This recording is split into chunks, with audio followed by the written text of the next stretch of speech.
Hello friend, आप लोग कैसे हो? आशा करती हूँ बहुत ही अच्छे होंगे आप लोग। देखिए हम लोग कहाँ आए हैं और कहाँ पे बैठे हैं। ये देखिए, ये मेरे दीदी हैं। और आप लोग कैसे हैं कमेंट करके ज़रूर बताइए आप लोग। ये देखिए मेरी सिस्टर हैं। हम लोग बैठे हैं हाईवे के किनारे। ये देखो यहाँ का लोकेशन बहुत ही अच्छा, हम आप लोगों को दिखा रहे हैं।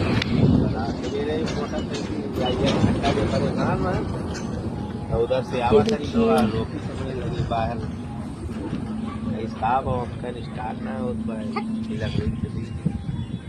पिलाग्रिम जो निकाल के ये देखिए कितना ही अच्छा लग रहा है, बहुत ही अच्छा लग रहा है। आप लोग देखिए ना ही भाई शाम के टाइम और ही अच्छा लगेगा।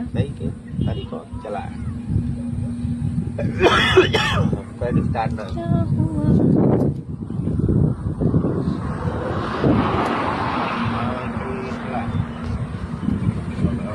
बतायो ना कि घर ही देखिए फ्रेंड, हाईवे के किनारे बैठे हुए हम कहीं जा रहे हैं घूमने।